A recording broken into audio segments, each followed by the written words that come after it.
शेवटचा अभंग आहे आणि माझे जगद्गुरु तुकोबार आहे.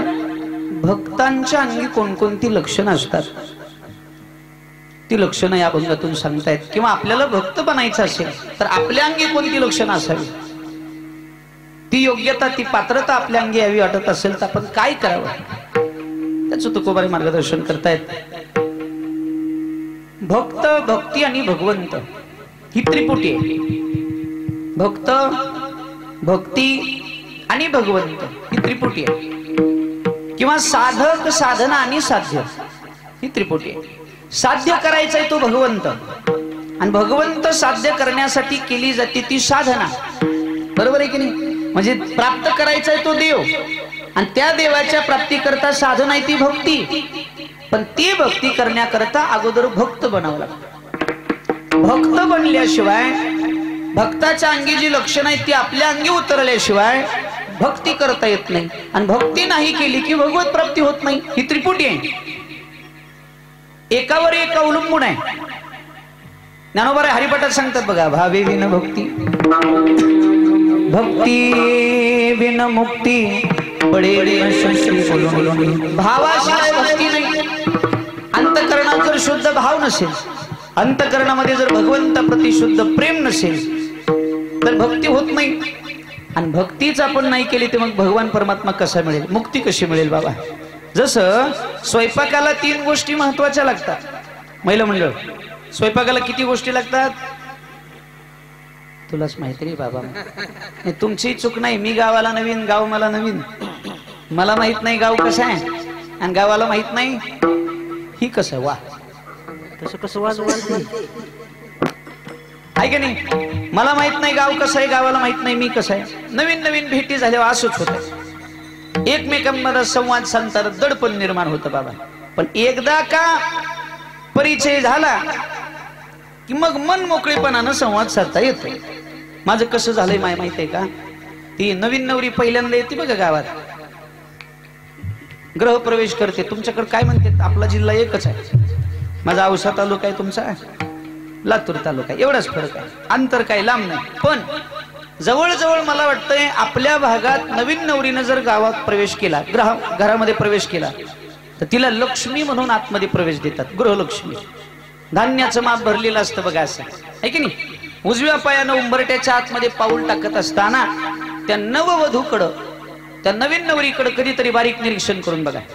तिच्या डोक्यावर पदर असतं, मान खाली असते, तिचं चालणं नाजूक असतं, बोलणं नाजूक असतं, काही दिवस का होईना पण असतं.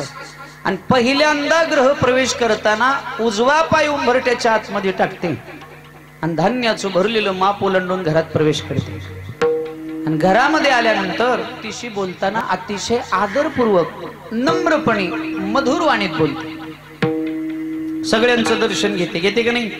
पहिल्यांदा सासरीबुवाचं दर्शन घेते, मामा नमस्कार करते. हा, नुसतं दर्शन घेत नाही, वरून म्हणते मामा थोडस दूध करू का विलायची टाकून?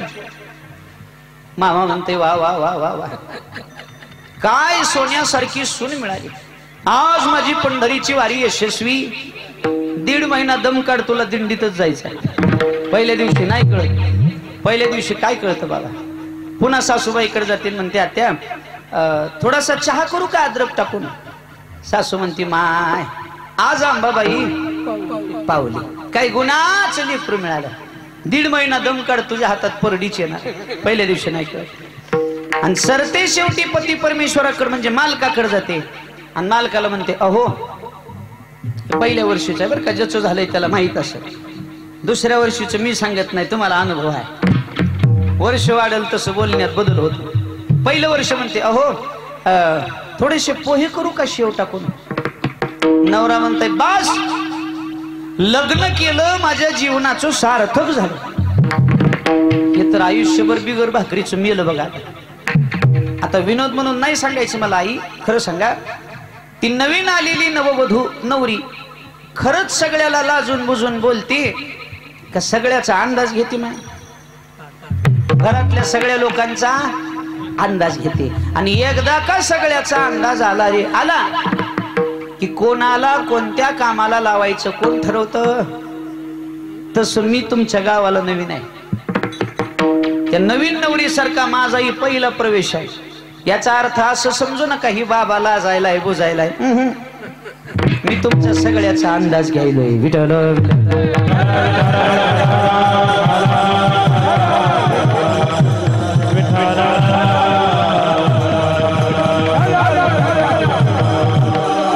अंदाज याच्या करता घ्यायचा असतो समोरचा श्रोता वर्ग कोणत्या अधिकाराचा आहे हे कळाल्याशिवाय वक्त्याला उपदेश करता येत नाही. तुम्ही बघा आमच्या साधू संतांनी भक्तीचा मार्ग दाखवत असताना प्रत्येकाचा अधिकार पाहून त्याला भक्तीचा मार्ग सांगितला.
अधिकार तैसा करू उपदेश.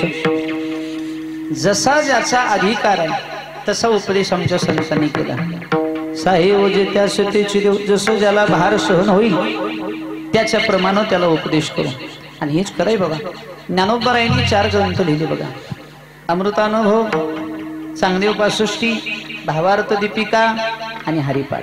लिहिणारे ज्ञानोबराय एक आहे पण वेगवेगळे 4 ग्रंथ का लिहिले त्याचंही कारण हेच आहे. अधिकार तैसा, जसा जसा अधिकार आहे तसा उपदेश ज्ञानोबरायांनी केला. तसं समोरचा श्रोता कसा हे बघून वक्त्याने उपदेश केला पाहिजे. बरोबर आहे की साध्या भाषेत सांगू काय, गिराईक बघून माल काढला पाहिजे. नाही तर ग्राहक वेगळा आहे आणि जर आपण माल दुसरा काढला तर नाही जमत. अभंग तुकोबारायांचा आणि माझी तुकोबाराय भक्ताची लक्षणं सांगतात. हे बघा, भक्त बनल्याशिवाय भक्ती करता येत नाही. स्वयंपाक 3 गोष्टीवर अवलंबून आहे. उदक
उदक अग्नी धान्य झाल्या घडे पाक, एका बिना एक कामाने.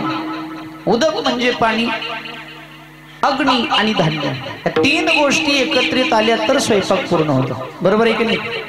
या तिन्हीपैकी एक जरी गोष्ट नसेल तर स्वयंपाक पूर्ण होईल का बाबा? पाणी नाही, अग्नी आणि धान्य आहे, स्वयंपाक पूर्ण होईल नाही. अग्नी आहे, धान्य नाही, पाणी आणि अग्नी, काही स्वयंपाक होणार आहे? एका विने एक कामा नाही. जसं स्वयंपाक करण्याकरता या तीन गोष्टी आवश्यक आहेत, तसं भगवत प्राप्ती करता सुद्धा काही गोष्टी आवश्यक आहेत. भक्ताच्या अंगी काही लक्षणं असावी लागतात. भक्ती करायची असेल तर पहिली गोष्ट नम्रपणा. भक्ती ते नमोन, वैराग्य तो त्याग, ज्ञान ब्रह्मी भोग ब्रह्मतणो. तीन गोष्टी विशेष आहेत बाबा. भक्ती करायची असेल तर भक्ताच्या अंगी नम्रता असावी. नम्र झाला भूता तेने कोण दिले अनंता. ठीक नाही? नम्रता नावाचा गुण जोपर्यंत आपल्यात येत नाही तोपर्यंत आपण भक्त बनत नाही. नमन हे नम्रता न देखे गुण दोष अंतरी प्रकाश आनंदाचा. जे जे भेटती भूत ते ते माने जे भगवंत. हा भक्ती योग निश्चित नम्र व्हा. नम्र स्वरूपाशी भक्ती जर आपली असेल तर आपण भक्त बनण्याचे पात्र आहोत. पहिलं लक्षण बरं का. बघा ऐका, भक्त बनायचं असेल तर दोन, अंतकरणामध्ये शुद्ध भाव, समर्पण आणि त्याग, या गोष्टी जर असतील तर आपण भक्त बनण्याचे पात्र आहोत. अशी अनेक लक्षणं आहेत, पण परमार्थामध्ये विशेषतः भावाला महत्व दिलं. काही न लगे एक भावाची कारण तुका म्हणे आण. विठोबाची पांडुरंगाची आण घेऊन तुकोबाराय सांगतात. भक्ती करायची आहे ना तुम्हाला, भक्त बनायचं आहे ना, अंतकरणामध्ये शुद्ध भाव निर्माण करा. बाकीचं तुम्ही काही नाही दिलं तरी चालेल.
एकदा टाळी वाजवा बरं जोरात.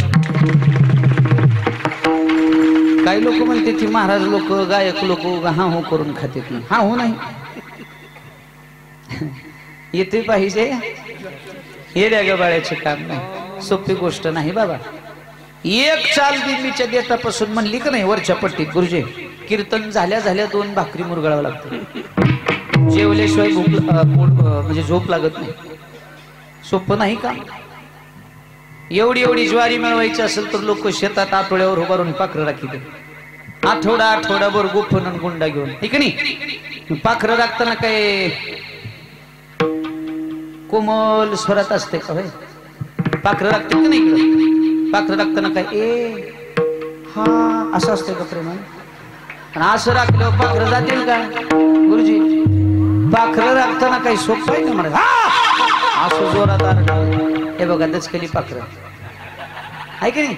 याच्या तर तुकड्यातली पाखरं जातीलच, पण दुसऱ्या 2-4 तुकड्यातली उडून जातील. मला सांगा, आठवडाभर दररोज पहाटे लवकर उठून शेतात जाऊन पाखरं राखून किती ज्वारी वाचत असेल? जास्तीत जास्त एखादा कट्टा ज्वारी मिळवण्यासाठी तर एवढं बीबीच्या गेटापासून आरडावं लागत असेल. जगाच्या मालकाला मिळवायचं म्हणजे किती आरडावं लागत असेल? हे काही सोपं आहे का? उगा काही एक दिवस लगेच रामकृष्ण हरी म्हणलं की देव मिळाला असं नसतं बाबा, आहे की नाही? अखंडित त्याच्या जीवनात सेवा असावी लागते, आरडावं लागते बाबा, आरडावं लागते. काय काही जण आरडत नाही, नुसतं हळू बोलते. काय काय महाराज सुद्धा लई को म्हणा, काय म्हणाले तो खूप बरं आहे, खाऊन सुधार म्हणले होय. नुसतं गायन केलं पाहिजे, बोललं पाहिजे, भजन केलं पाहिजे, आहे की नाही? नुसतं सुधरतेच पाहायला. आणि अंग राखून काम करणारे बैल सुधारलेले असतात. काम करणारे बघा तुम्ही काय माशी बोललं पाहिजे, बोललं पाहिजे. इकडे लक्ष द्या. आणि आज कलाकार मंडळी सुंदर आहेत. पहिलं म्हणलं भाजी मसाल्यावर अवलंबून असते का बटाट्यावर? बटाट्यावर, मसाल्यावर. हा, इकडे मसाला आहे. मसाला कसं आहे? मसाल्यावर, बटाट्यावर, दोन्हीवर बी नाही. मसाल्यावरही नाही, बटाट्यावरही नाही. करणाऱ्या सुगरणीवर असतो. मसाला चांगला आहे, बटाटा चांगला आहे, टाकणारी हेळवाक झाल्यावर काय करावं? डबेच्या डबे मसाला चव नाही, मात्र आहे मात्र भाजीचं. तसं कीर्तनकार कुणी असू द्या, कसाही असू द्या, भजनी मंडळी, गायक मंडळी, वादक मंडळी जर चांगली असते, या सुगरणी आहेत. सुगरणी कोण आहेत? या सुगरणी. आणि हे बटाटा तर हळूच म्हणलं बटाटा. चला, आज गायक मंडळी सुंदर आहेत. एकदा टाळी वाजवा सगळ्यांसाठी प्रेम. वा वा वा. आता लक्ष द्या, शांत शांत असो ना. विठ्ठल विठ्ठल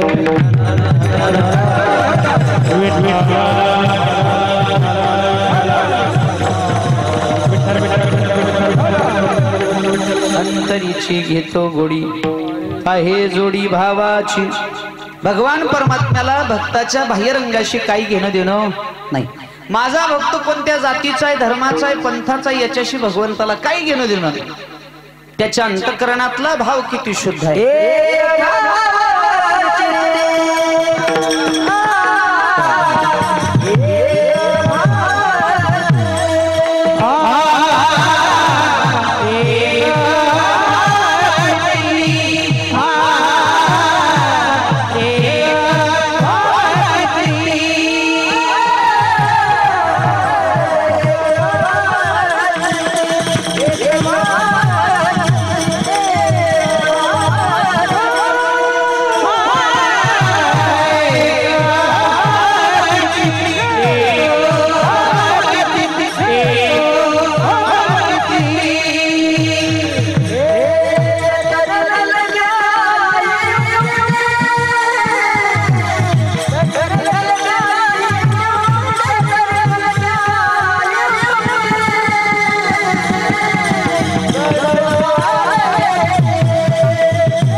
भाव चित्ती तरी न लागे काही युक्ती, बाकी काही नाही, एक भाव. अंतःकरणात शुद्ध भाव असेल, तुमचा जात धर्म पंथ कोणताही असो, काही त्याच्याशी घेणं देणं नाही. उच्च नीच काही नेने भगवंत दृष्टे भाव भक्ती देखोनिया. कितीतरी उदाहरण आहेत बाबा, आहे की नाही. भगवंतानी भक्ताची जात बघितली नाही बघितली. चोखोबारायांनी भगवान परमात्म्याकडे प्रार्थना केली होती. मला काय सांगायचं आहे, भक्ती करायची असेल तर, भक्त बनायचं असेल तर अंतःकरणात भाव लागतो. भक्ताच्या अंगी जी लक्षणं आहेत ती आपल्या अंगी जोपर्यंत येत नाहीत तोपर्यंत आपली भक्ती पूर्णत्वाला जात नाही आणि भगवत कृपा आपल्यावर होत नाही. चोखोबारायांनी देवाला सांगितलं होतं, चोखा डोंगा परी भाव नव्हे, डोंगा काय बोलला शिवरलिया रंगा. आणि आमचं जवळजवळ असं झालंय, आम्हाला अंतरंग कळतच नाही, आम्ही बाह्य रंगावर भरून जातो. आम्ही साधारण एखादा वारकरी जर बघायचं ठरला किंवा एखाद्या वारकऱ्याकडे आपण बघत असताना बाह्य रंगाने बघतो, ही आपली सामान्य दृष्टी आहे. पण भगवान परमात्मा वारकऱ्याकडे पाहत असताना त्याचा बाह्य रंग बघत नाही, अंतरंग. बरोबर. आपल्याला काय वाटतं, महाराज कोणता चांगला, एक सामान्य दृष्टी झाली लोकांची. बरोबर आहे की नाही. कपाळाला ज्याच्या गंध आहे, गळ्यात ज्याच्या तुळशीची माळ आहे, हातात बाह्य रंग आहेच, पण जवळजवळ आता झालंय बॉडी गाडी दाढी, ज्याची दाढी मोठी ज्याची गाडी मोठी महागाची, आहे की नाही. आणि ज्याची बॉडी मोठी ती काय परवा दिवशीचा महाराज होता र. काही बाया म्हणतात गाडीतून उतराई नाही गेल तर त्याला उतराय लोकांनी ओढून काढलं. म्हणजे शरीरानं मोठा आहे तो मोठा आहे का, ही बाह्य रंगातली दृष्टी झाली बाबा. विनोद नाही, बरोबर आहे की नाही. दुसरी म्हणली त्याचं जाऊ दे ग, त्याच्या आदल्या दिवशीचा तर काय मोठा, हिरीवर ठेवून खडी साखर खातो. म्हणजे ज्याची डिहिरी मोठी तो मोठा काय, ज्याची दाढी मोठी तो मोठा आहे का, नाही. ज्याच्या कपाळाचा गंध मोठा आहे तो मोठा वारकरी आहे का, नाही. हे बघा, हे झाली बाह्य रंगाची लक्षण. ज्याचा आचार आणि विचार मोठा आहे की नाही तो खरा वारकरी. ज्याचे लक्षण वारकऱ्यासारखे, ज्याचं आचरण शुद्ध आहे, पवित्र आहे, वाणी वर्तन व्यवहार शुद्ध आहे, तो खरा वारकरी. शरीर किती मोठं होऊ द्या, एक दिवस नाश पावणार आहे, पण विचार चंद्र सूर्य असेपर्यंत कायम टिकून राहतात. बरोबर आहे की नाही. म्हणून माणसानं विचारानं मोठं व्हावं, आचरण माणसाचं शुद्ध असावं, वृत्ती माणसाची चांगली असावी, तो खरा वारकरी. बरोबर आहे. ते सांगतात खरा वारकरी, खरा भक्त त्यालाच म्हणावं जो प्रपंचावर प्रेम करत नाही, जो पैशावर प्रेम करत नाही, जो पद प्रतिष्ठेवर प्रेम करत नाही, जो इंद्रियावर प्रेम करत नाही. चला पुढं. ज्याचं प्रेम शरीरावर नाही, ज्याचं प्रेम इंद्रियावर नाही, एवढंच नाही, ज्याचं प्रेम स्वतःच्या जीवावर सुद्धा नाही, त्याचं नाव भक्त आहे. केवळ आणि केवळ जे भगवंतावर प्रेम करतात ते खरे भक्त आहेत. आणि त्या भक्ताचं पहिलं लक्षण काय, तुकोबारा या अभंगाच्या पहिल्या चरणात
Thank you.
अधूनमधून टाळ्या वाजवायचा त्याचे दोन फायदे आहेत बाबा.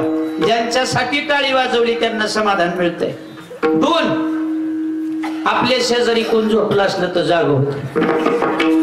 आणि चांगल्यासाठी जरा टाळ्या वाजवायची सवय असली पाहिजे बघा. हे एखाद्या चांगल्या माणसाचा गुण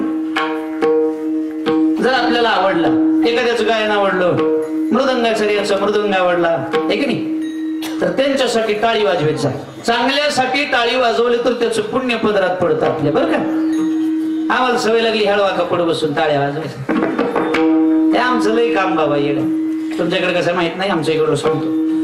इलेक्शन लागलं ना, उमेदवार उभा टाकला आणि त्यानं जर माईक पुढे उभा टाकून भाषण ठोकायला नाही, काम करणं होईल नाही तर न होईल, पण बोलणं दणक्यात असतं. इथं उभा टाकून जर बोलायला चालू केलं त्यानं, असं वाटतंय गावाचं नंदनवन होतं का काय. उभा टाकून बोलतय ते, माय बाप एक संधी तुम्ही मला द्या, तुमचं कल्याण नाही केलं तर मग बोला. कोण ठोलाय करायचं. तुमच्या दारात रस्ता नाही,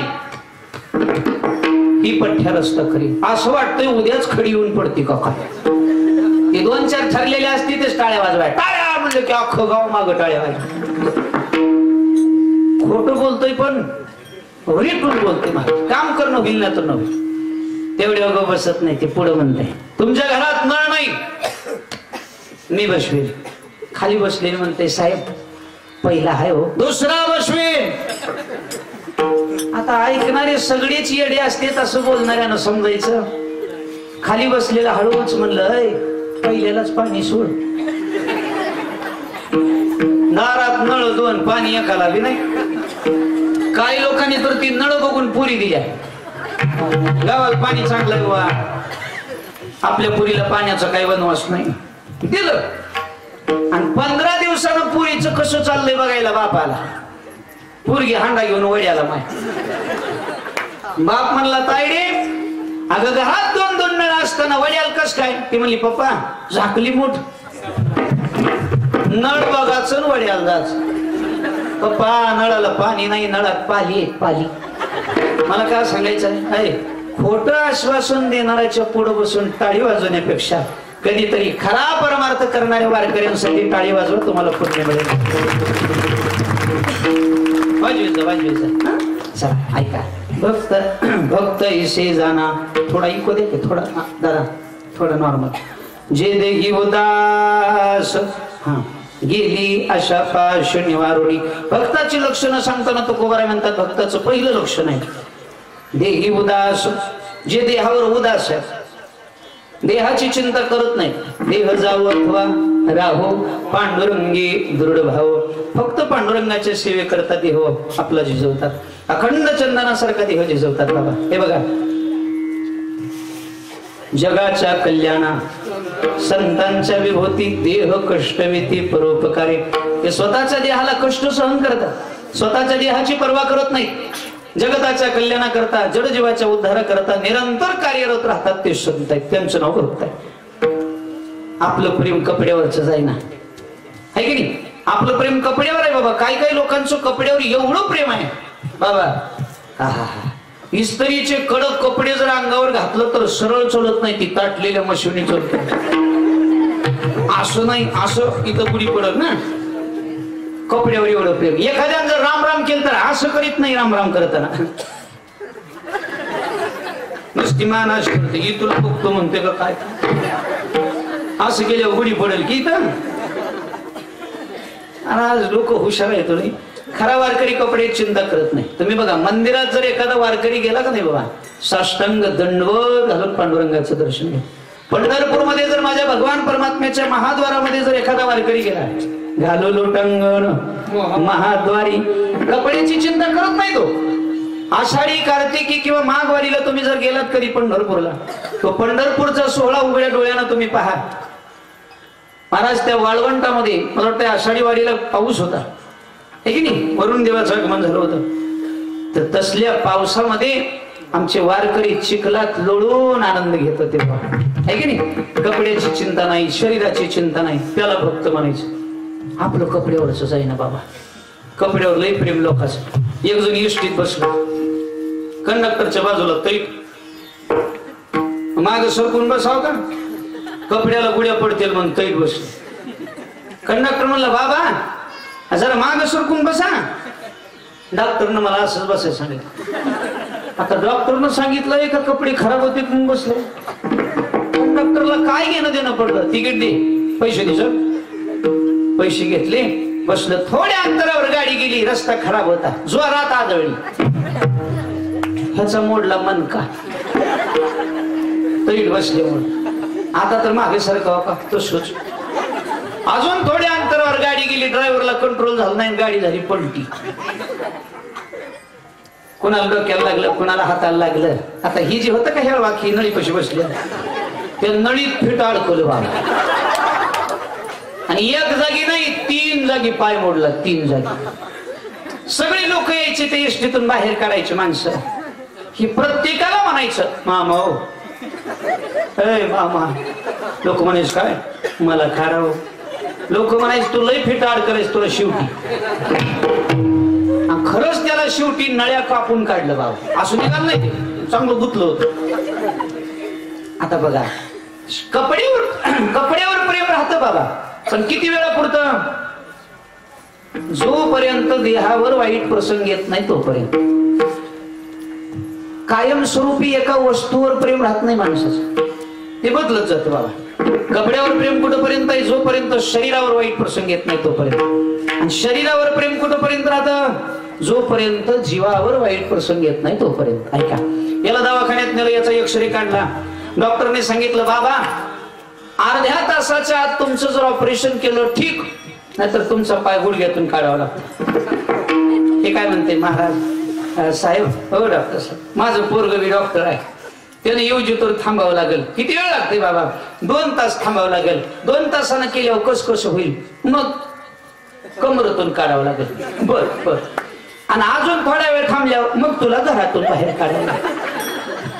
आता याच्या लक्षात आलं काय, आता याच्या लक्षात आलं, अजून काही वेळ जर मी थांबलो, ऑपरेशन जर नाही केलं तर माझ्या जीवाला धोका निर्माण होईल. मग म्हणलं कापा बाबा, कुठून का कापणार, जीव तर वाच. देहावरच सुद्धा प्रेम कायम राहत नाही, कपड्यावरच सुद्धा प्रेम कायम राहत नाही. माणसाचं सगळ्यात जास्त प्रेम कोणावर आहे, बसलेली बघा तिकडं माग. माणसं उग म्हणतात माझं तुमच्यावर प्रेम आहे. तुझ्या केसाला धक्का तर माझ्या जीवाला धक्का. लटिका व्यवहार सर्व हा सगळं भामट आहे, विनोद नाही, सगळं खोट आहे. माणसं म्हणतात मला तुझ्या केसाला धक्का तर माझ्या जीवाला धक्का. कोण कोणासाठी जीव द्यायला मोकळं नाही. काही काही नमुने म्हणतात आमचे तरुण पोरं, दिल्ली आहे हा काय काय म्हणलाय बाई जानवी खरंय ना म्हणतात का नाही ए सोनम तेरी रे कोण कोणासाठी जीव द्यायला मोकळं नाही. आणि असं जर कोण कोणाला म्हणत असेल दिल दिया हे जान भी देंगे तुम्ही त्याला एवढंच म्हणायचं गड्या तुझं दिल राहू दे तुझी जान राहू दे पुढचे 2 दात काढून दिल का ते दिल का माणसाला दात किती आहेत 32 जीव किती आहे 1 मग जो माणूस 32 दातापैकी 2 दात देत नाही ते जीव दिल का काय काय ना म्हणे ह्याच्या पुढे रान हाणते दिल चिरके देख तेरा हे नाम हो म्हणी जाऊ नका बाबा इळा घेऊन आल्यावर कळत हृदय चिरायची भाषा हनुमंतरायानं करावी हृदय चिरायची भाषा संत श्रेष्ठ सावता बाबांनी करावी तुम्ही आम्ही नाही ते तुम्हाला आम्हाला शक्य नाही बाबा माणसाचं सगळ्यात शेवटी प्रेम कोणावर आहे जीवावर आहे जीवावर आणि खरे भक्त त्या जीवावर सुद्धा प्रेम करत ज्या जीवावर तुमचं आमचं प्रेम आहे ज्या जीवावर आपण जीवापाड प्रेम करतो संत त्या जीवावर सुद्धा प्रेम करत नाहीत सोडा बाकीचा विषय बाबा प्रपंच परिवार सत्ता संपत्ती ऐश्वर विषय बाकीचं कशावरच संतांचं प्रेम नाही पण ज्या जीवावर आपलं प्रेम आहे त्या जीवावर सुद्धा संत प्रेम करत नाहीत तो जीव सुद्धा भगवंताच्या चरणी अर्पण करतात तुका म्हणे बळी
तुका म्हणे बळी जीव दिला पाया तळी बळीराजानं आपला प्राण भगवंताच्या चरणावर अर्पण केला भक्त कोणाला म्हणायचं आहे का ज्याचं प्रेम जीवावर नाही ज्याचं प्रेम देहावर नाही फक्त आणि फक्त देवावर ज्याचं प्रेम आहे त्याचं नाव भक्त आहे भगवान परमात्म्याने वामन वेश धारण केला आणि बळीराजाच्या दरबारात जाऊन 3 पावलं जागा मागितली बळीराजानं द्यायचा संकल्प केला शुक्राचार्यांनी अडथळा निर्माण करण्याचा प्रयत्न केला आड आला म्हणून बळीला डोळा बळीने आंधळा शुक्र आंधळा केला डोळा फुटला बाबा परमार्थाला कधी अडथळा निर्माण करीत जाऊ नका दान धर्मामध्ये कधी अडथळा निर्माण करत जाऊ नका नाहीतर त्याचे परिणाम वाईट होतील बरं का देवाने दैत्यगुरु शुक्राचार्याला सोडलं नाही आपला काही शोभ आहे शुक्राचार्याचा सुद्धा डोळा फुटला आड आला म्हणून आहे की नाही आपलं काय फुटलं काय तुटल सांगता येत नाही बाबा म्हणून करणाऱ्याला करू द्या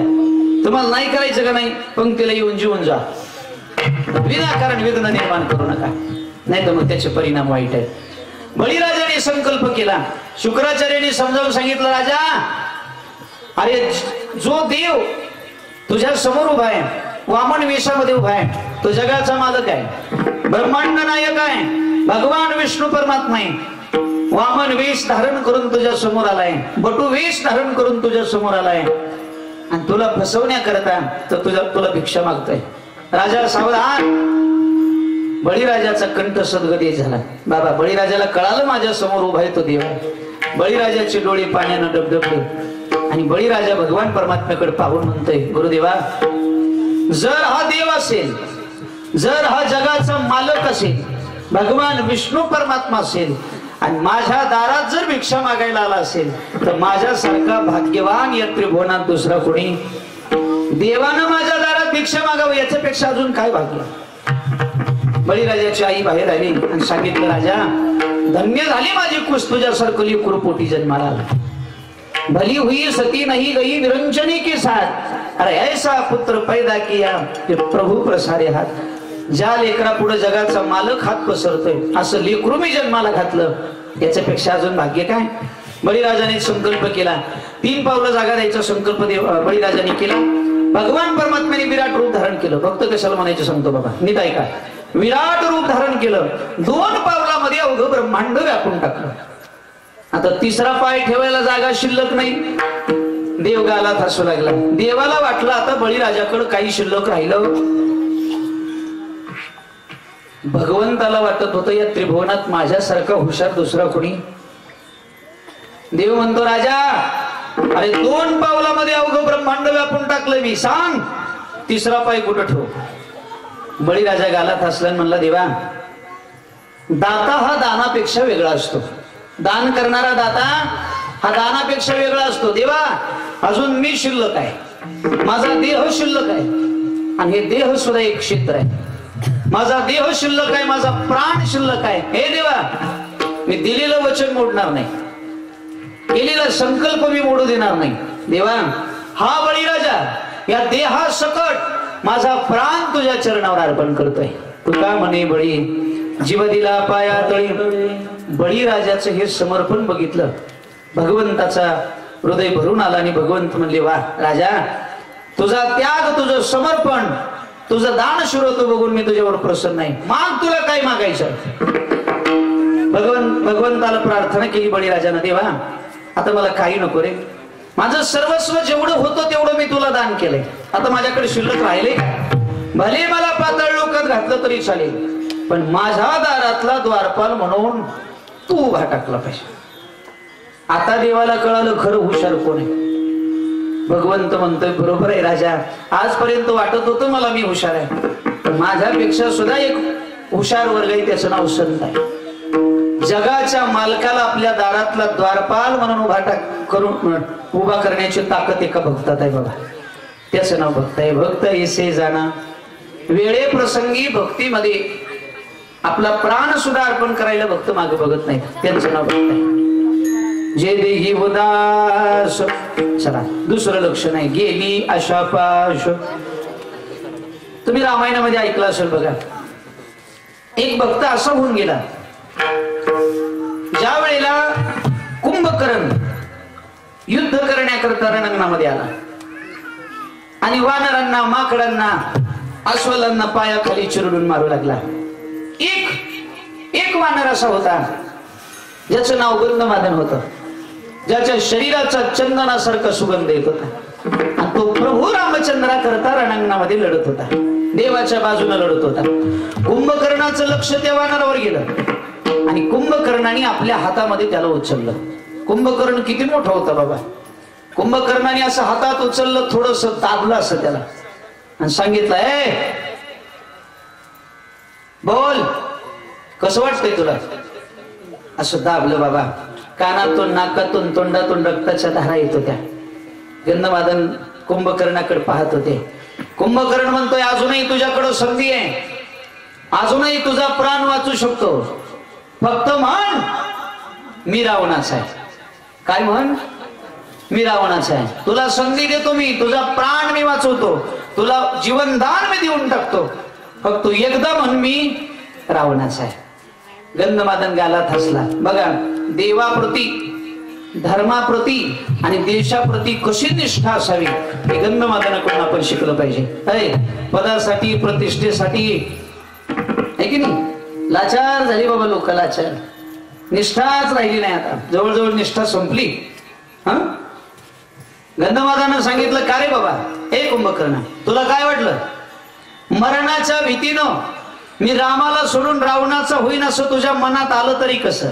हे कुंभकर्ण ऐक, मी कालही रामाचा होतो आजही रामाचा आहे आणि मेलो तरी रामाचा म्हणूनच मरेन त्याचं नाव भक्त आहे. शेवटी गंधमादनानं मरण स्वीकारलं पण रामाला सोडलं नाही. निष्ठा अशी असावी त्याचं नाव भक्त आहे. भक्त ऐसे जाना त्याला भक्त पाहिजे. निष्ठा असावी तर धर्मवीर छत्रपती संभाजी महाराजांसारखे 40 दिवस अत्याचार केला होता महाराजांवर आणि वेळोवेळी विचारलं जात होतं की संभा इस्लाम धर्म कबूल आहे. संभाजी राजानं पावला पावलाला उत्तर दिलं, हे औरंग्या जसा तुझा धर्म तुला प्यारा आहे तसा माझा हिंदू धर्म मला प्यारा आहे. जगेन तर माझ्या धर्मासाठी आणि मरेन तर माझ्या धर्मासाठी. निष्ठा.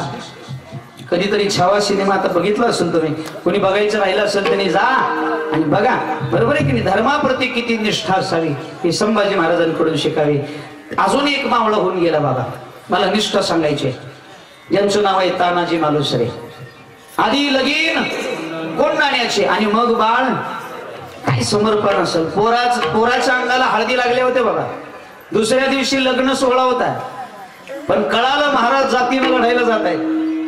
कळालं महाराज जातीनं लढायला जात आहेत. तानाजी मालुसरे स्वतःच्या मुलाचं लग्न सोडून लढायला तयार झाले. पत्नी म्हणत होती, अहो दारात लग्न मंडप सजलाय, नवऱ्या मुलाला हळदी लागली आहेत, तुम्हाला लढायला जाऊ नका असं म्हणत नाही पण एकदा नवऱ्या मुलाच्या डोक्यावर अक्षरा टाका आणि खुशाल तुम्ही लढायला जा. तानाजीनं सांगितलं, वेळी अगं मराठ्याचा धनी संकटात असताना लग्नामध्ये वरबाप म्हणून मिरवावं हे आम्हाला शोभलं जात नाही. हातामध्ये संशय घेतले, पोशाख अंगावर चढवला. सूर्याजी आणि मामा सोबत होते आणि तानाजी लढायला निघाले बाबा. इकडं मासाहेबांना कळालं तानाजी आला. महाराजांनी तानाजीला समोर बघितलं, कडकडून मिठी मारली. ताना, या स्वराज्याप्रती या मातीप्रती तुमचं समर्पण बघून अंतःकरण भरून आलं. तानाजीला कडकडून मिठी मारली, कबरीचा शिला काढला, तानाजीला शिला दिला आणि तानाजी या स्वराज्यासाठी छत्रपती शिवाजी राजांसाठी लढायला निघाले बाबा. कोंढाणा किल्ल्यावर तानाजी आले. तुटलेल्या कड्यातून तानाजी गडावर आले. उदयभान समोर होता. उदयभान कमल कुमारीच्या जवळ आला होता. थोडा प्रसंग डोळ्यासमोर आणा, तुमच्या लक्षात येईल बाबा. आपली आई सुरक्षित नव्हती, आपली बहीण सुरक्षित नव्हती. आया बहिणींचं अपहरण केलं जात होतं. भर दिवसा त्यांच्यावर अन्याय अत्याचार केला जात होता. कमल कुमारी नावाची स्त्री पळवली होती आणि उदयभान कमल कुमारीच्या समोर उभा टाकला होता आणि कमल कुमारीला म्हणत होता, अरे कमल कुमारी आओ, डरो मत मेरी बेगम, यहां कोई नहीं आएगा.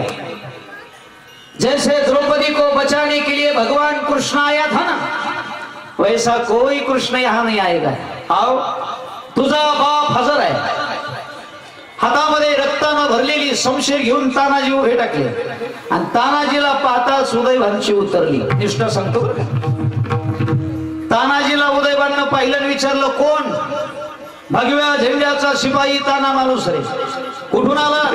तुटलेल्या कड्यातून. अरे ज्या तुटलेल्या कड्यातून यायला सिंहाला सुद्धा भीती वाटेल अशा कड्यातून येणारा वीर, ये ये वीरा ये. तुझं नाव ऐकलं होतं पण आज प्रत्यक्ष तुला पाहायचा योग आला. त्यावेळेला उदयभान्यानं सुद्धा, उदयभान नावाचा राजपूत होता की नाही, त्या उदयभान नावाच्या राजपूतानं तानाजीला एक ऑफर दिली होती. ऑफर आमिष दाखवलं होतं. ताना, अरे शिवाजी राजा तुला देऊन देऊन काय देणार आहे? फक्त प्रेमाची थापच देतील ना पाठीवर. तू माझ्या बाजूला ये, हा कोंढाणा किल्ला मी तुला देऊन टाकतो. या किल्ल्याचं किल्लेदार पद मी तुला देऊन टाकतो आणि मी तुझा सेवक होतो. चाल. किती मोठी ऑफर आली ती बाबा. नुसतं पक्ष बदलायचा होता, नुसती पार्टी बदलायची होती, है की नाही? किल्ला येणार होता, किल्लेदार पद येणार होतं, उदयभान राजपुतासारखा सेवक दास म्हणून काम करणार होता. पण तानाजीनं दिलेलं उत्तर ऐका आणि उत्तर पटलं तर टाळी वाजवा. कुत्र्याला तुकडा टाकल्यावर कुत्रा गोंडा घोडतो, ती औलाद आमची नाही. जगेन तर माझ्या राजासाठी आणि मरेन तर माझ्या राजासाठी. चाल. हातामध्ये शमशेर घेतली बाबा. एवढं समर्पण लागतं बरं का, एवढा त्याग लागतो महाराज. नाही तर सकाळी झेंडा वेगळा, दुपारी वेगळा, रात्री अपक्ष. काय घेणे नाही. मागच्या 2 वर्षात तर मात्र झालं बाबा. आणि आम्ही गावागावात झेंडी घेऊन येऊन एकनिष्ठ बघा नेता एकनिष्ठ आहे का बाबा. तुम्ही झेंडी घेऊन फिरा नाही असं माझं मत नाही. कुणाचाही घ्या पण ज्याचा झेंडा घेतलाय ती त्याच्यातच आहे का आधी तपासा. नाही तर त्यानं तिसऱ्याचा झेंडा घेऊन हिंडायचं तुम्ही हे चुकीचे. तानाजीनं हातात समशेर घेतले लढायला तयार झालाय आणि उदय भाण्यानं तानाजीवर वार केला. वार जेव्हा तानावर केला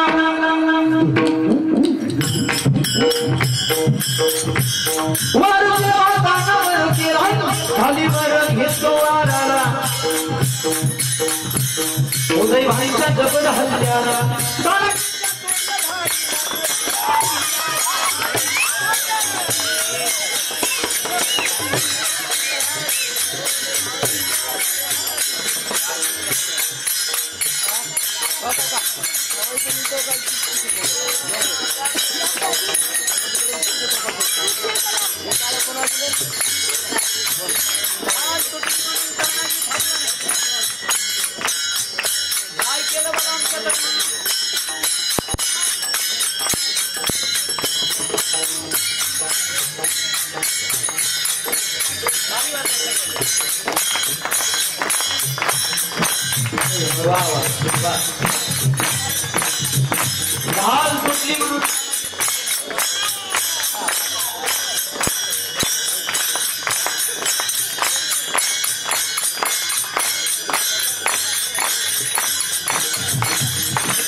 कमरेचा शेला काढिला हाताला शेला गुंडाळीला.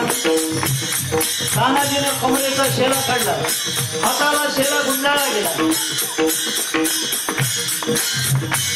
शेल्यावर घेतो वाराला उदय भानाने केलेले वार तानाजी शेल्यावर घेऊन आले. उदय भानच्या जबर हल्ल्याला तानाजीचा हात उडविला हात उडविला जिरहाजी हात उडविला जिरहाजी हात उडविला जिरहाजी रक्तानं वीर नहालेला इंच इंच जखम अंगाला. रक्तानं वीर धावून गेला होता. इंच इंच जखम तानाजीच्या अंगावर झाले होते. पण शिवाजी राजाला दिलेलं वचन आठवत होतं. अष्टमीच्या रात्री हा वीर जाईल आणि 9मीच्या सकाळी विजयाची बातमी द्यायला परत येईल. महाराजांना दिलेलं वचन पूर्ण करण्याकरता तानाजी लढत होते. शेवटच्या श्वासापर्यंत तानाजी लढत होते. पण उदय भानाने आपली संशय घेतली.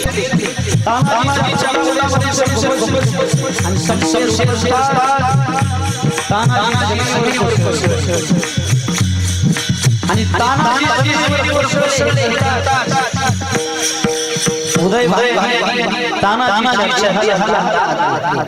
उदय भाई म्हणतो चल हात मराठे हमसे टकरा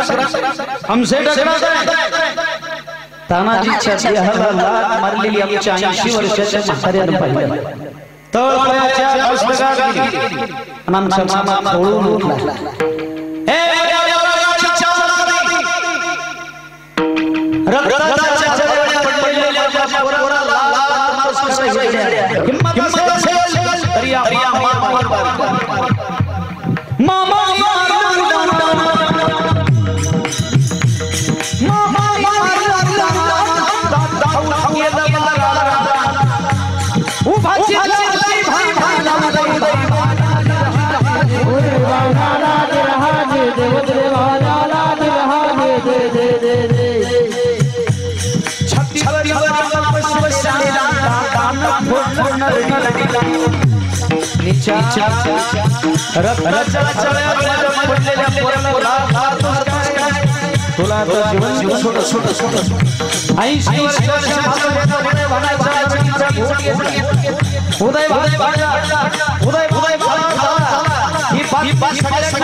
गवताची गंजी पेटवली गेली. महाराजांना इशारा केला आणि महाराज राजगडावरून कोंढाणा गडावर आले. एक एक पायरी राजवर चढत होते.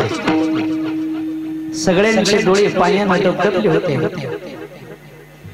विजय मिळाला होता पण सगळ्यांचे डोळे अश्रूने पाणावले होते.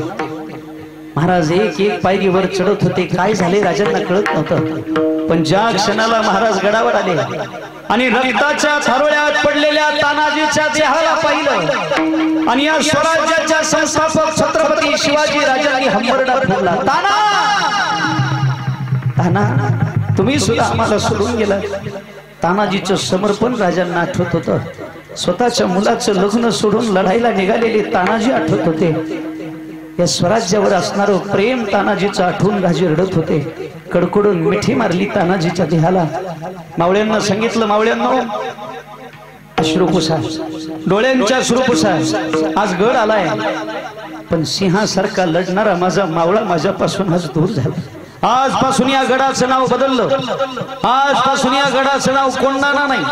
आजपासून या गडाचं नाव सिंहगड. ज्या ज्या वेळेला भविष्यामध्ये मावळी या गडावर येतील त्या त्या वेळेला माझ्या तानाजीनं केलेला पराक्रम त्यांच्या आठवणीत राहावा. सिंहासारखा लढणारा माझा तानाजी चंद्र सूर्यासेपर्यंत अमर व्हावा म्हणून गडाला नाव दिलं सिंहगड. बाबा प्राण अर्पण केला तानाजीनं पण निष्ठा मात्र सोडली नाही. त्याला म्हणायचं भक्त. तानाजी सुद्धा देशभक्त होते. या मातीवर तेवढं प्रेम होतं, या स्वराज्यावर तेवढं प्रेम होतं. म्हणून लढायचं असेल तर मावळ्यांसारखं लढा, निष्ठा ठेवायची असेल तर मावळ्यांसारखी ठेवा. स्वातंत्र्याच्या रक्षणाला झाले तयार मावळे, झाले तयार मावळे, झाले तयार मावळे, झाले तयार.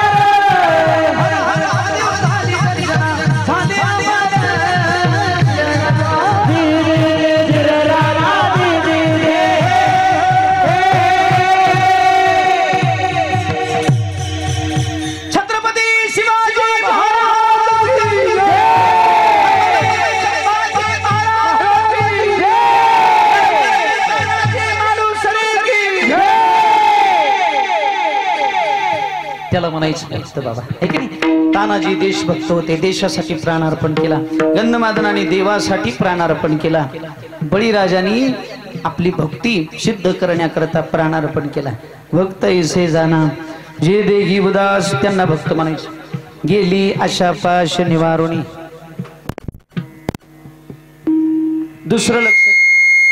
दुसरं लक्षण भक्ताचं सांगितलं. गेली आशा पाश निवारुणी. अंतकरणातली आशा ज्यांच्या समूळ नष्ट झाली ते भक्त आहेत.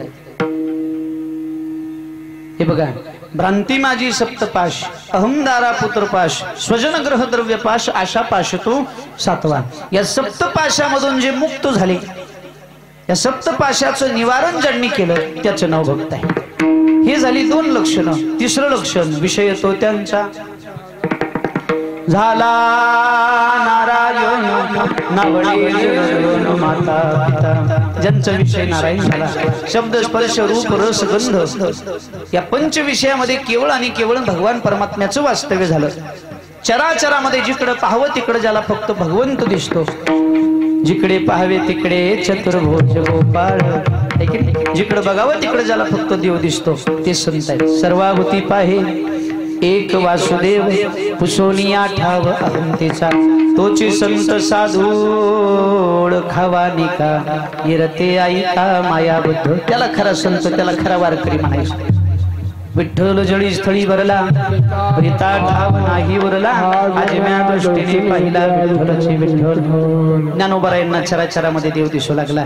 सर्वा घटी राम, देहादेही एक सूर्यप्रकाशक. सगळ्यांमध्ये देव आहे, प्रत्येक जीव मात्र मध्ये भगवान परमात्म्याचं वास्तव्य आहे. अशी भावना ज्याची आहे त्याला खरा भक्त म्हणायचं. विषय तो त्यांचा. प्रल्हादजीला सगळीकडे देव दिसायचा. अहो, सजीवामध्ये देव दिसेल नवल नाही, पशु पक्ष्यांमध्ये देव दिसेल नवल नाही, झाडा फुलांमध्ये देव दिसेल नवल नाही, खांबामध्ये सुद्धा आहे की नाही. दगडाच्या खांबामध्ये सुद्धा प्रल्हादजीला भगवंत दिसला. वडिलांनी विचारलं बाबांनी, प्रल्हाद कुठाही तुझा नारायण या दगडामध्ये आहे का, या खांबामध्ये आहे का? हो बाबा.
बाबा हिरण्यकश्यपून खांबावर कड कड कड कड कड कड तो खांब कडाडला आणि जगाचा मालक त्या खांबामधून प्रगट झाला. हरीची या दासा हरी दाही दिशा भावे जैसा तैसा.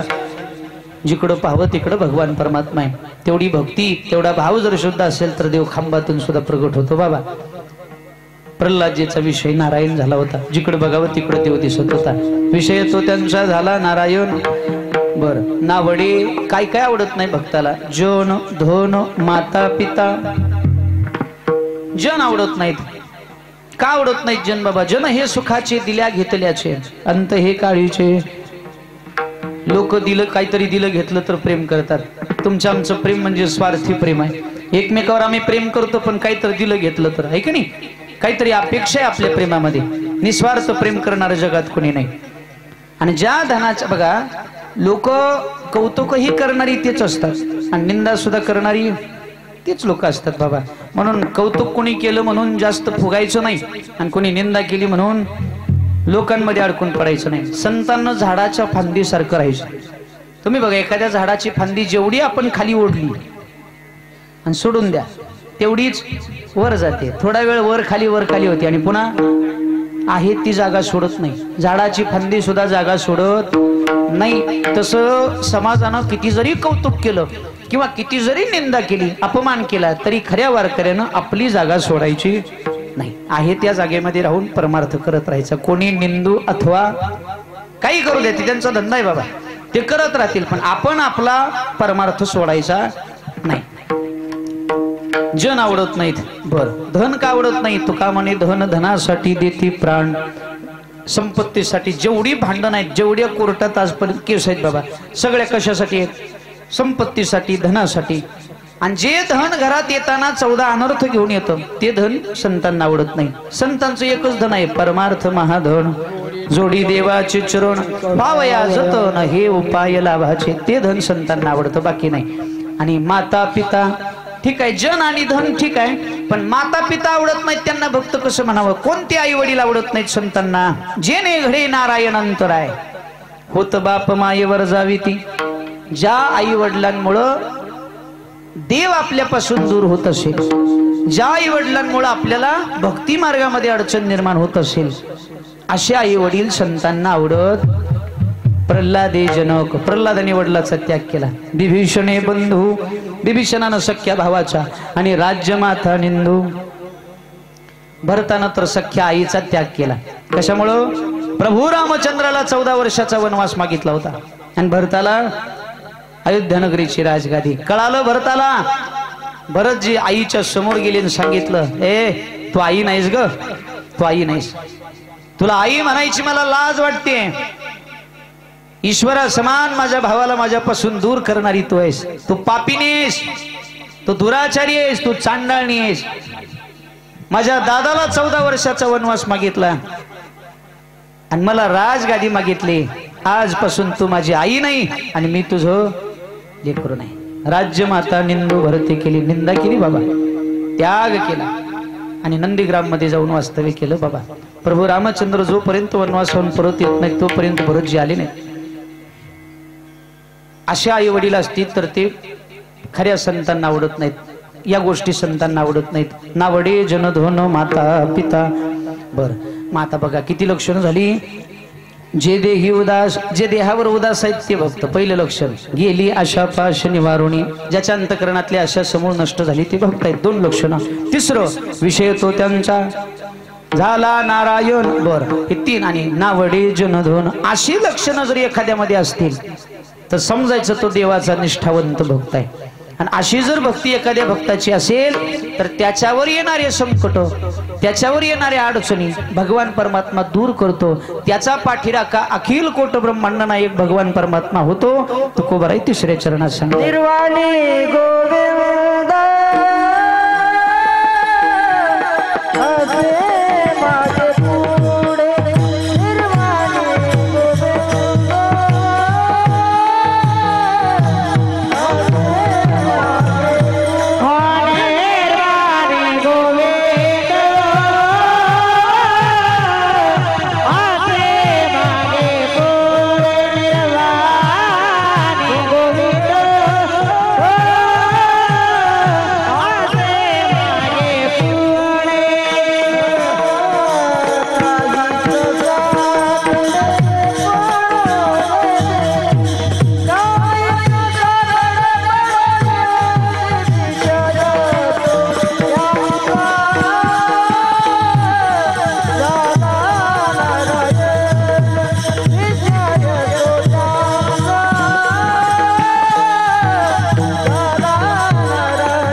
झोपलेले उठा आता, झालं 11 वाजून गेले आहे की नाही, 11 वाजून जवळजवळ 10 मिनिटं झाली. आता कीर्तनाला मर्यादा आहे, प्रवचनाला मर्यादा आहे, वेळेची बरोबर आहे, बंधन आहे. प्रवचन 1 तासाचं, कीर्तन दिवसभर. काय काय जण म्हणते दोघं चल्ल्या महाराज 1 पर्यंत. हा म्हणजे तुम्ही ठरवलंय तुम मरू हम तुम्हाला गोड जेवण करते असं आहे का? मर्यादा आहे की नाही मर्यादा. तूप खाल्ल्यावर रूप येत आहे बरोबर आहे, पण दररोज प्रमाणात खावं लागतंय, चमचा चमचा खावं लागते बाबा तर रूप येत आहे. एका सावळ्या माणसानं ऐकलं तूप खाल्ल्यावर रूप येते, ती घरी गेलं डबाभर पिलं, रूप तर आलंच नाही, हाय ती गेलं बाबा.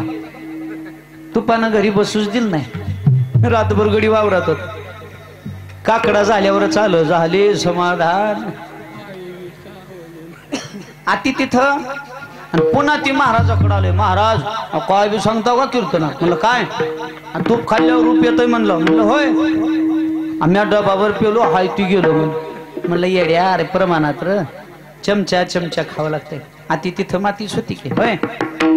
तसं कीर्तनाची सुद्धा मर्यादा आहे. जास्त वेळ झाल्यावर लोकाला ती खपत, जास्त गोड खाल्लं की शुगर होती, आणि जास्त तिखट खाल्ल्यावर ते बी चांगलं नाही शरीराला बाबा. खात जाऊ नका लई तिखट. एका गावात 12 पर्यंत कीर्तन चाललं. लोक किती वेळ दम काढतात महाराज, बिड बिड थांबले काय झालं, काय काय वैतागून गेली, एक एक एक एक गेलो उठून घरला सगळं. शेवटी भजनी मंडळी पकवाजे, महाराजांनी एक म्हातारं पुढे, ती म्हातारे बी एकदा पकवाजाकडे बघायचं आणि एकदा महाराजाकडे आज करायची बघ. मला वाटलं माझं कीर्तन ह्याला लईच पटलंय का काय. मी अजून 15 मिनिट वाढवलं पुढं, जाऊन गेलो. म्हातारन मला म्हणलं अय उरक. म्हणलं का? गोंगड माझं आहे म्हणा. ते थांबलं होतं पण कशासाठी? म्हणून जरा जागे राहा. हा संपलं, थोडं राहिले आता. काय काय लोकाला जेवढी झोप चांगली घरी लागत नाही तेवढी आहा हा हा खरंच महाराज काय छान झोप लागती.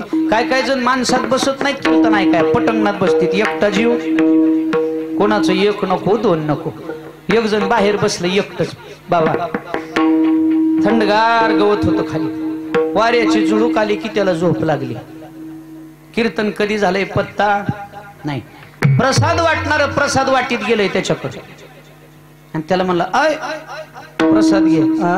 झोपेत घेतलं, आता प्रसाद घेतलं, लागला डोळा, अजून पडला प्रसाद खाली. महाराज भजनी मंडळाने भजन केलं, ह्याला पत्ता नाही, झोपलं ती तसंच. आणि घराकडे जाताना काही लोकांनी ह्याला उठवलं, अय उठ, यायचं नाही का घरला? हे काय म्हणतोय, कीर्तन झालं का?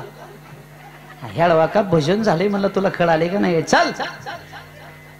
हे म्हणलं थांब थांब, प्रसाद पडलाय. ह्याला ध्यान झालं कशाचं? आता ही बसलं होतं गवतात, बाहेर होता अंधार, घालायला हात कुठं काय शोधायलंय?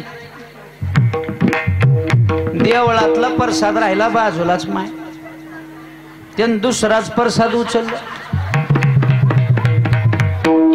बर उचललंय ती उचललंय, हातात काय आलंय बघावं का? झोपीत घरला कवा नेऊ, खाऊन टाकतो. खा.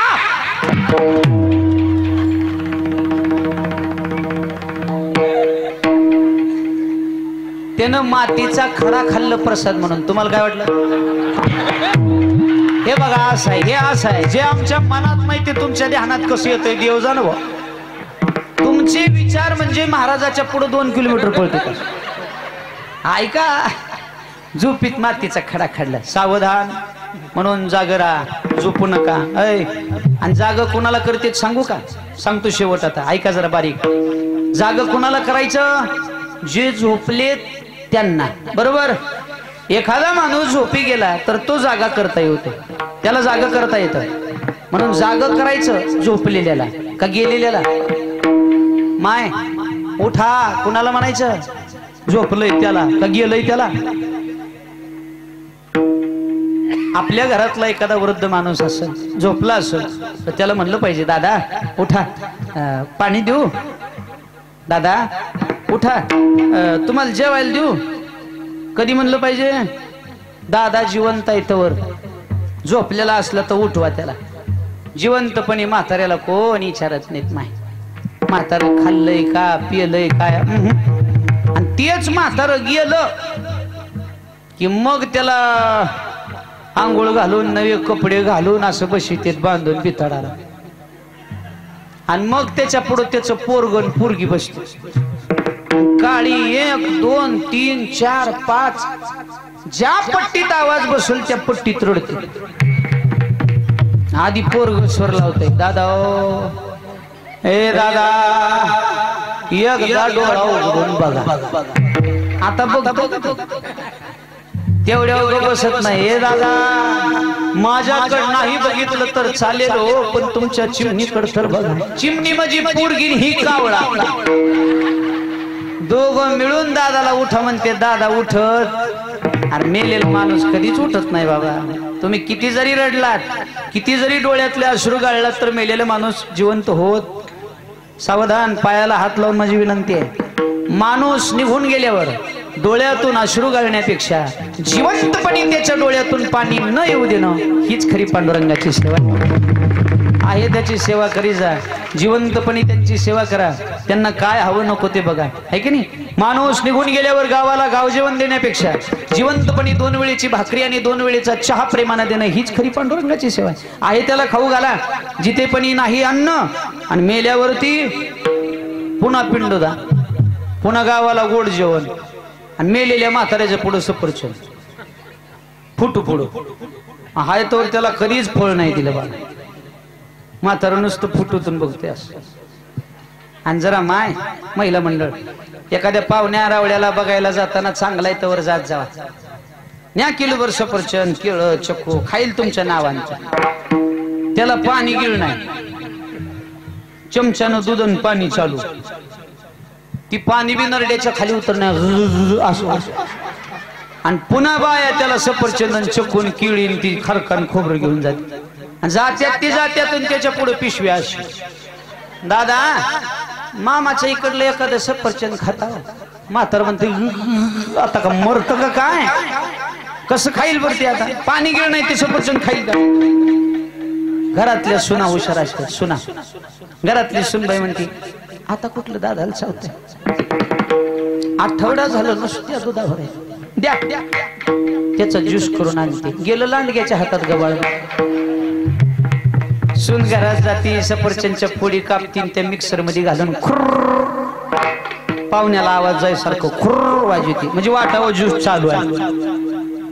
आणि गोड झालंय का सपक झालंय, गोड झालंय का सपक झालंय म्हणीत म्हणीतच भांडा हाणती तुझी. आणि उग वाटीत एवढं ती गोठभर ठेवून चमच्याभर दादाच्या तोंड. दादाला कळणार होय. एक तर म्हातारी त्या म्हाताऱ्याचा हात उचलायची त्या तांदळात घालायची. ताटात तांदूळ, खोबरं, खरका ठेवून. मी म्हणलं, आजी काय चालू आहे हे. आऊक वाढते, आऊक. हात घालून.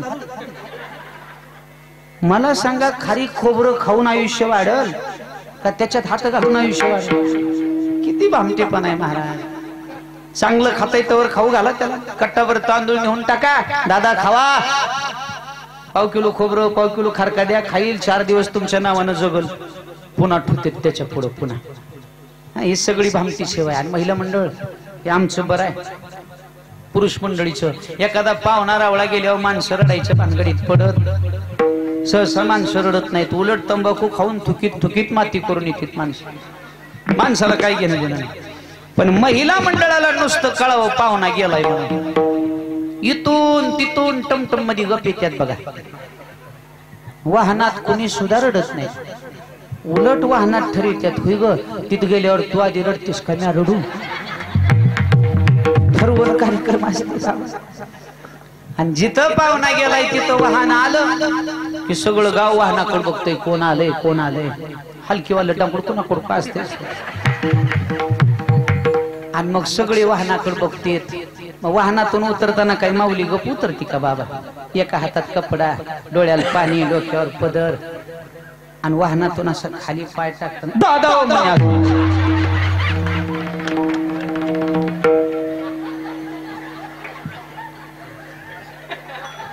असं जोरात आवाज देती वाटते जाऊन दादाला खरंच उठी का काय, आणि पुन्हा दादाच्या जवळ येऊन तीनदा म्हणते, दादा कोण आले बघा, ये दादा एकदा डोळा उघडा, दादा वय उठा म्हणे, जाऊ नका बरं माय, तुम्ही माझ्या आई सारख्या, मी तुमच्या लेकरासारखा म्हणून सांगायलो, तुम्ही म्हणलो त्यानं उठल्यावर कल्पना करा बरं होय. दादाच्या मनात आलंच, जाऊ जाऊ पाहुणी लईच लांबून आली, आणि उग एकदा डोळा उघडा एकदा डोळा उघडा म्हणाले, जाऊ द्या बघावच म्हणून दादाना जरा असं बसल्या बसल्या असं केलं, आणि हळूच म्हणलं, काय ग बाय कोण थांबल कधी, तुका म्हणे कैसे आंधळे हे जन गेले विसरून, चला आता जागे झाले सगळे, सावधान लक्ष द्या इकडं. निर्वाणी गोविंदाचे मागे पुढे काहीच साकडे पडून दी. भक्ताच्या अंगी जे लक्षण असतात ती लक्षणं जर आपल्या अंगी आली तर जगाचा मालक त्याचा पाठीराखा होतो. मागे पुढे उभा राहे संभाळीत आलिया आघात निवाराया, मग मात्र त्याच्या जीवनात कुठल्या गोष्टीची कमतरता पडणार नाही. जगाचा मालक त्याच्या घरामध्ये काम करेल बाबा, त्याचा पाठीराखा होईल, त्याच्यावर येणारी संकट दूर करेल. निर्वाणी गोविंद जगाचा मालक असे मागे पुढे काहीच साकडे पडून दे. पण कधी विषय तो त्यांचा झाला नारायण, नावडे जनधन माता पिता. आणि तुकोबाराय म्हणतात, भक्ताच्या अंगी तर ही लक्षण आहेतच, त्याचा पाठीराखा तर देव होतोच, पण भक्ताचं सगळ्यात पहिलं कर्तव्य, आद्य कर्तव्य, जिथं धर्माचं कार्य आहे, जिथं देवाचं कार्य आहे, जिथं सत्कर्म आहे, त्या सत्कर्माला, धर्माच्या कार्याला आणि देवाच्या कार्याला अंतःकरणापासून सहकार्य करणं हे त्याचं पहिलं कर्तव्य आहे.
अभंगाच्या शेवटच्या चरणात जगद्गुरु तुकोबाराय सांगतायत, तुका म्हणे सत्य कर्मा भावे साह्य, घातली या भय नरका जाणे.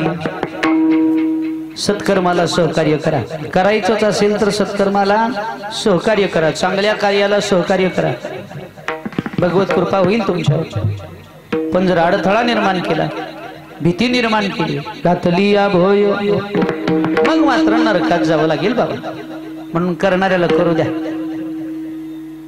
तुम्हाला नाही द्यायचं नका देऊ. एखादा अन्नदान करत असेल त्याला करू द्या, त्याला अडथळा निर्माण करू नका. एखाद्याला धन दान करायचं असेल करू द्या, त्याला विघ्न निर्माण करू नका, त्याला आडफाटा कधी घालू नका, नाहीतर नरकात गेल्याशिवाय पर्याय. हे बघा माय, एखादीचा मालक जर वारकरी असेल आणि मालक जर परमार्थ करत असतील, मग गायक असतील, वादक असतील, कीर्तनकार असतील, सेवा करत असतील, ते सेवा करत आहेत, यदा कदाचित त्यांना सेवेला जायला लवकर जावं लागत असेल, रात्री यायला उशीर होत असेल, बरोबर आहे की नाही, मग पत्नीचं कर्तव्य आहे, पत्नीचं परम कर्तव्य आहे. मालकाला सांगितलं पाहिजे, ठीक आहे मालक, हरकत नाही, तुम्हाला लांब जायचंय ना सेवेला, जा, त्या जनावराचं सगळं मी बघते, काय हरकत नाही, त्याच्या धारा पाणी वैरण सगळं मी करते, शेतकरी वर्ग आहेत आपण, बरोबर. तुम्ही जर असं केलं, तुम्ही जर त्यांना सेवा करायला पाठवलं आणि तुम्ही जर पाठीमागची कामं जर केली का नाही माहिती, त्याला सहकार्य करून, पांडुरंगाची शपथ घेऊन सांगतो, जगाचा मालक तुमच्या मालकाच्या अगोदर तुमच्यावर कृपा करेल. आणि उदाहरण आहे, त्याला पुरावा आहे. तुका म्हणे नाही विश्वास ज्या म्हणी पाहावे पुराणी विचारून. ज्या ज्या पत्नीनं आपल्या पतीची सेवा केली, वारकरी पती ज्याचा आहे, संतांची सेवा ज्या पत्नीनं केली वारकरी, देवानं अगोदर दर्शन त्या पत्नीला दिलं. तुकोबारायांनी भक्ती केली, तुकोबारायांनी भक्ती केली, तुकोबारायांची सेवा आईसाहेबांनी केली आहे की नाही, त्यांच्या पत्नीने. परिणाम काय झाला? जगाच्या मालकानं दर्शन कुणाला दिलं? तुकोबारायांच्या अगोदर तुकोबारायांच्या पत्नीला. बरोबर आहे की नाही? पायातला काटा काढला बाबा जगाच्या मालकानं. हरिभक्त परायण परमपूज्य वैकुंठवासी बापूजी पाटील रिंगणीकर म्हणून एक महान संत होऊन गेले आपल्या औसा तालुक्यात. बापूजी पाटलांचा एक नियम होता माय, पंढरीची वारी कधी चुकू दिली नाही. पंढरीची वारी आली महिन्याची की पंढरीच्या वारीला जायची. कितीही कामं असू द्या, कितीही व्यस्तता असू द्या, सगळी कामं जाग्यात टाकायची आणि जायची. एक वेळा पेरणीचा पिरियड होता, पेरणीचे दिवस होते आणि देव जाणे कसा विसर पडला बापूजींना. त्या धावपळीत लक्षात राहिलं नाही आणि बापूजी पाटील पेरणीची सगळी तयारी करून शेतात गेले. ती पण जुंपली, बैलावर पेरणी होती त्यावेळेला, ती पण जुंपली. बी खत सगळं सोबत घेतलं आणि पेरणी करायला पहिलाच तास होता. पेरणीचं पहिलं तास सुरू झालं आणि तेवढ्यात त्या शेतीच्या बांधाऱ्यावरून हातामध्ये पताका घेऊन टाळ मृदंगाच्या जयघोषात पांडुरंगाचं नामचिंतन करत जाणारी वारकरी दिसले. पांडुरंग हरी देवा पांडुरंग हरी भजन करत करत करत करत निघाले. आणि मग तो आवाज काकांच्या म्हणजे पाटलांच्या कानावर पडला. बापूजी पाटलांनी त्या वारकऱ्याकडे बघितलं, हातातलं काम जाग्यात सोडलं. देवा अरे कसा मला विसर पडला रे. या प्रपंचामुळे, या संसाराच्या व्यापामुळे कधीच न चुकणारा नियम आज माझ्याकडून चुकत होता. एवढा मोठा अपराध देवा माझ्याकडून घडणार होता. देवा मला क्षमा कर. जाग्यातली टिफन जाग्यात सोडली. आहे त्या स्थितीमध्ये फाटलेलं टावेल खांद्यावर टाकलं आणि बापूजी पाटील पंढरीच्या वारीला निघाले त्या वारकऱ्यांसोबत. पेरणी जाग्यात आहे, जुंपलेले बैल तसेच आहेत, निघून गेले बाबा. पण बापूजी पाटलांचा भाव, बापूजी पाटलांचं भगवंतावरचं प्रेम पांडुरंगाने बघितलं. भगवंताचे डोळे भरून आले आणि रुक्मिणी आईसाहेबाला सांगितलं, रुक्मिणी बघितलं का माझ्या बापूंचं माझ्यावर किती प्रेम आहे. अगं ती पण जाग्यात सोडली माझ्या बापूंनी माझ्यासाठी. स्वतःच्या संसारातलं कर्म जाग्यात सोडलं आणि माझ्यासाठी माझे बापूजी येत आहेत. रुक्मिणी मला जावं लागेल ग, माझ्या बापूजींचं काम अर्धवट ठेवून कसं चालतं. बापूजी इकडे येत आहेत ना, मला तिकडे जाऊन त्यांची कामं करावी. जगाच्या मालकाने बापूजी पाटलांचा वेश धारण केला. बापूजी पाटलांच्या वेशामध्ये जगाचा मालक शेतात आला आणि पेरणी सुरू झाली. बापूजी पाटलांच्या पत्नीला माहित नाही, बापूजी पाटलांच्या पत्नीनं न्याहारीची भाकर घेतली, डोक्यावर टोपलं घेतलं. मालक पेरणीला लवकर गेलेत, भूक लागली असेल मालकाला म्हणून स्वयंपाक केला आणि बापूजी पाटलांची पत्नी शेतात आली. अहो या 2 घास काहीतरी खाऊन घ्या, ऊन लागतंय, पाणी आणलंय प्यायला, पाणी प्या आणि मग पुन्हा पेरणी करा. जगाच्या मालकानं टिफन सोडली. बापूजी पाटलांच्या पत्नीच्या सोबत देव जेवायला बसला आणि दोघा जेवायला लागले. बाबा भगवंतानी घास मोडला आणि पहिला घास बापूजी पाटलांच्या पत्नीच्या तोंडात घातला. ए खा ना, किती करते संसारासाठी. अगं मी शेतातलं काम करतोय, कधी कधी भगवंताची सेवा करता करता मला विसर पडतो या सगळ्या गोष्टीचा. तुझ्याकडे लक्ष द्यायला मला वेळ मिळत नाही, कधी कधी दुर्लक्ष होत आहे. ए खा ग. जगाच्या मालकानं घास भरवावा माय कुणाला? बापूजी पाटलांच्या पत्नीला. विश्वाच्या मालकानं घास भरवला. बापूजी पाटलाची पत्नी काय भाग्यवान असेल माय. हे मालकाच्या सेवेचं फळ आहे, एका वारकरी पतीच्या सेवेचं फळ आहे. बापूजींना नाही भेटला अजून, पण बापूजीच्या पत्नीला जीव घालतोय देव. जेवण केलं. जोपर्यंत बापूजी परत येत नाही तोपर्यंत देव कामं करीत होता. काय भाग्यवान असतील ती बैल बाबा, ज्या बैलाच्या पाठीवरून माझ्या देवाचा हात फिरला असेल. पेरणी झाली.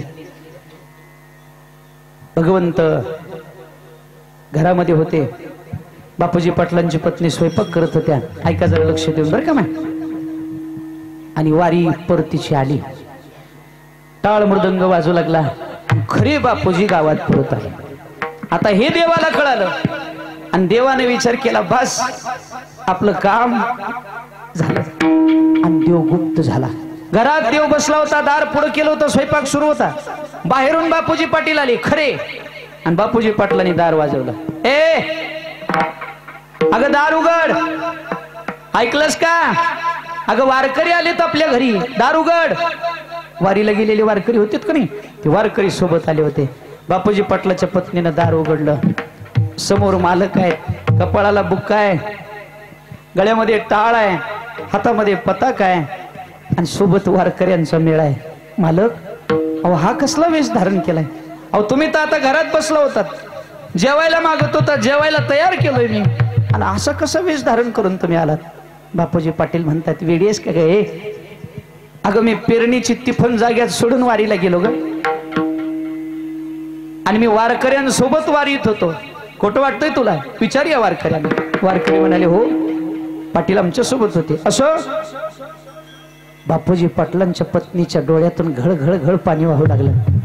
बापूजी पाटलाची पत्नी इकडे तिकडे पाहू लागले, गुडघे टेकले, दोन्ही हात जोडले. मालक, तुम्ही वारीत होतात, तुम्ही पंढरपूरची वारी करायला गेला होतात, मग माझ्या सोबत शेतात पेरणी करणारा कोण होता? माझ्या सोबत माझ्या मुखामध्ये घास मला भरवणारा कोण होता? अहो पेरणी झाली, तुम्ही इथं होतात, मग तुम्ही तिकडे होतात, तर मग तुमच्या वेशात असणारा कोण होता? त्यावेळेला बापूजींच्या लक्षात आलं. बापूजींनी दोन्ही हात जोडले, हंबरडा फोडला. देवा, अरे माझ्यासाठी तुला शेतातली कामं माझ्या करावी लागली. भाग्यवान आहेस तू, बायकोला म्हणत होते, भाग्यवान आहेस. अगं तो दुसरा तिसरा कुणी नव्हता ग, तो जगाचा मालक माझा पांडुरंग होता, ज्यानं माझा वेश धारण करून शेतातली कामं केली, तुझ्या मुखात घास भरवला. धन्य आहेस तू. भगवंताची सेवा करणाऱ्याला, मालकाची सेवा, वारकऱ्यांची सेवा करणाऱ्याला भगवान परमात्मा अगोदर भेट देतो बरं का. म्हणून एखादीचा मालक जर वारकरी असेल, महाराज असेल, जरा मान सन्मान ठेवीत जमाय त्याचा. भाग्यवान आहेत तुम्ही, तुम्हाला वारकरी नवरा मिळालाय. नाही तर बाकीच्याच माहित आहे काय ते. नशिबान आहात तुम्ही, तुम्हाला वारकरी नवरा मिळालाय. त्याची सेवा करत राहा. पांडुरंगाची शपथ घेऊन सांगतो, एक दिवस माझा भगवंत तुम्हाला भेट दिल्याशिवाय राहणार, पण सेवा करीत राहिली पाहिजे. हे आमचं लई हेळवाक काम बाबा. कुठलं सेवा करतात? इथून कीर्तन करून घरी जायला 3 वाजतात, अर्धा तास कडे आपटावं लागतं. उघडली ठीक, नाही तर नीट देवळात पटका उशाला पूर्ण पांघरून झोपावं लागतं. आणि एखादा जर सकाळ सकाळी आलाच, महाराज आणि देवळात कस काय? माझा काकड्याचा नियम आहे म्हणायचं. घरचं दुखणं सांगायचं नाही बाबा. हे आमचं नव्ह, आमच्यावर घालून तुमचंच आहे बरं. तर तुम्हाला आमचं सांगितल्यावर लय मस्त वाटतं, आहे की नाही? आणि खरं पण आहे बघा. वारकऱ्याच्या बायकोन दार उघडलं पाहिजे प्रेमानं. मालक या, कसा झाला प्रवास, जेवण केलं का, कशी झाली सेवा, या नारळ द्या, चुरमुरे द्या, पटका द्या म्हणावं लागतंय का? बघू पैसेच पाकिट मध्ये, मग घेऊ द्या मालकी, नाही काय फरक पडत नाही महाराज. अर्धांगी नाही ती, दिलं पाकिट, पैशाचं पाकिट हातात आल्यावर पुन्हा गोड बोलते. तसं ना बाबा, कुठं तर पडेल म्हण. एवढी ज्ञान गेले का आम्ही? नुसता पोतरा फिरवतात महाराज. पोत घरात मालक आल्यावर म्हणावती ना, मालक पाय दाबू का, हात दाबू का, डोकं दाबू का? हळूच म्हणते, होय वा. लईच आरडून नरड दुखत असेल, जर दाबू. दाब म्हणून का मरायचं होय? असले कार्यक्रम आहे. काय बाया म्हणतात, माय महाराज लोकांच्या बायका लई चांगल्या असतात, घरी गेले गेले आरती करत असतात. आरती न हो माय, आमची 5 आरती असते, 5 आरत्या लावून. आमचं दुखणं सांगायला बी येत नाही. गट गट गट गिळावं लागतंय. खरं बोलल्यावर कशा असतात गालात बघा. ऐक होय बाबा, काय खरं नाही. महाराज लोकांच्या बायकोला जर काय कमी जास्त महाराजांना बोललं तर घरात थांबत नीट बाया, नीट अंगणात जाते. आणि अंगणातून मधी घरात तोंड कमी, ओ महाराज, महाराज नीट बोला, नीट. काय ताकद आहे महाराजाची बोलायची? महाराज मधूनच म्हणते मधी मधी. काय म्हणत मी तुला, तू मधी. समाजाची भेट. चला, सत्कर्माला सहकार्य करा. तू का म्हणे सत्य कर्मा व्हावे सहाय्य घातली या भय नरका जाणी भीती निर्माण केली की मग नरकात जावं लागतं विषय तो त्यांचा झाला नारायण नावडे जनधन माता पिता एकदा हात वर करा सगळ्यांनी ज्याला ज्याला हात असतील त्यांनी वर करा ज्याला हात नसतील त्यांनी ह्या भानगडीत पडू नका आणि हात वर करायचे असतील तर चांगले करा ती लक्ष्मी बसली हा थोडे वर हा आणि टाळी वाजवून एक साथ प्रेमानं गोड आवाजात भजन करा विठोबार भोमाई टाळी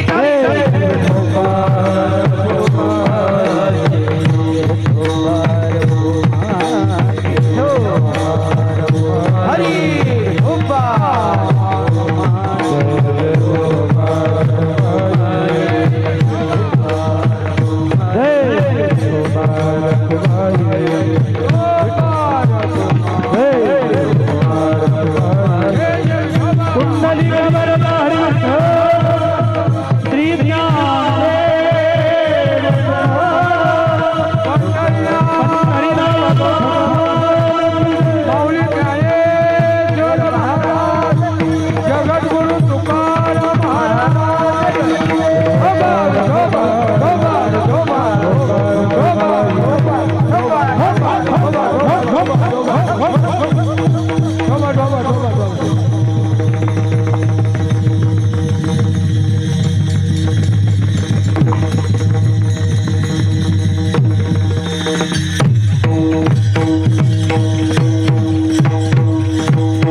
आता हात खाली करा की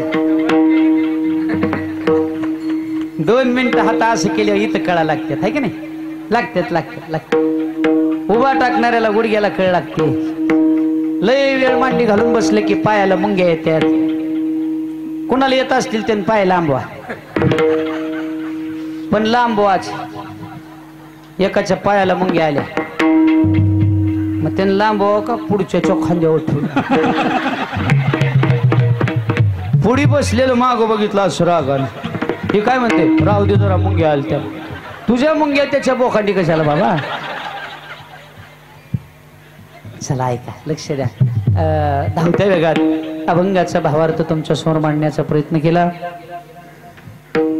गेल्या अनेक वर्षापासून तुमचा सोहळा अतिशय आनंदानं प्रेमानं उत्साहानं साजरा होत आलाय भगवंताला प्रार्थना करू हनुमंतरायाला देवा गेल्या अनेक वर्षापासून या सारोळा नगरीमध्ये तुमच्या कृपेनं तुमच्या आशीर्वादानं हा सोहळा आनंदानं आणि उत्साहानं निर्विघ्नपणे पार पडत आलाय देवा प्रार्थना आहे आमची तुम्हाला भविष्यामध्ये आम्ही जिवंत राहू अथवा न राहू पण या सारोळा नगरीतला हा सोहळा जोपर्यंत चंद्र सूर्य आहे तोपर्यंत अखंडित असाच आनंदानं चालत राहू द्या ही प्रार्थना आपण हनुमंतरायाला करू